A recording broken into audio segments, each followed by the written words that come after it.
Now, in the New Testament, they say God. So you read the story and you find out he did have a son, and the son is David. Now, in the New Testament, they say Jesus. Well, Jesus means Jehovah. It's the same thing as Joshua, and both mean Jehovah is salvation.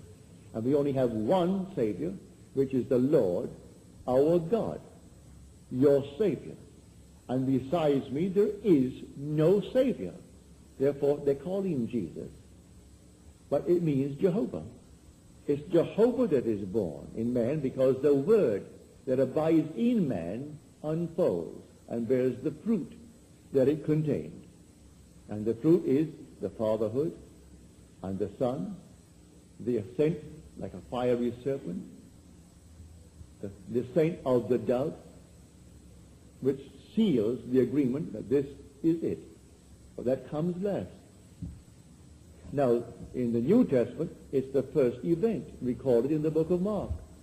But you're told the first shall be last, and the last shall be first.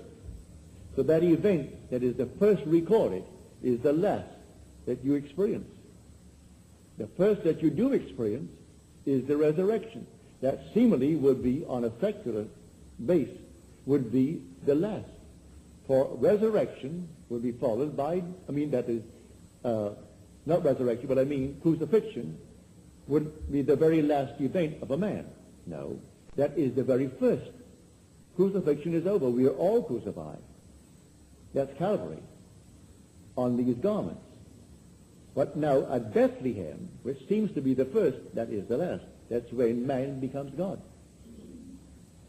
So at Calvary, God becomes man. That's the incarnation. At Bethlehem, man becomes God. And the whole thing unfolds in that manner. The first that is last, but the last is first.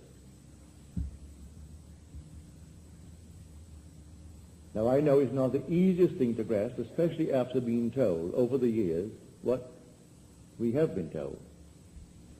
It has only confused the matter. One should never for one moment think that the old can be separated from the new, these two testaments. You would have no new without the old, and the old would be incomplete without the new. For as Disraeli said, the new is the fulfillment of the old. Christianity is the fulfillment of Judaism, said Benjamin Disraeli. And he never hid his background. His very name, if you know the name, Disraeli, is of Israel. Well, Benjamin is the last son of Jacob. Benjamin of Israel is the name Benjamin Disraeli.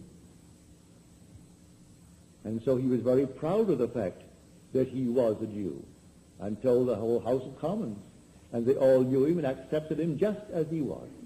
And he became the Prime Minister, the highest office in England. And he actually was Prime Minister when England was a power in this world. He was the one that got the canal. He was the one that brought India into the crown of Victoria. And that was Benjamin Disraeli. But he never once denied he was a Jew of Jews. But he saw that the New Testament, or rather Christianity, if understood, was only the fulfillment of Judaism. And it was he, too, seeing what the story told. He said, man is not the creature of circumstances. Circumstances are the creatures of men. And he proved it in his own life. We are not the creatures of circumstances. Circumstances are the creatures of men. We create them. How? By our own wonderful human imagination. So he was a great biblical student, but he could see.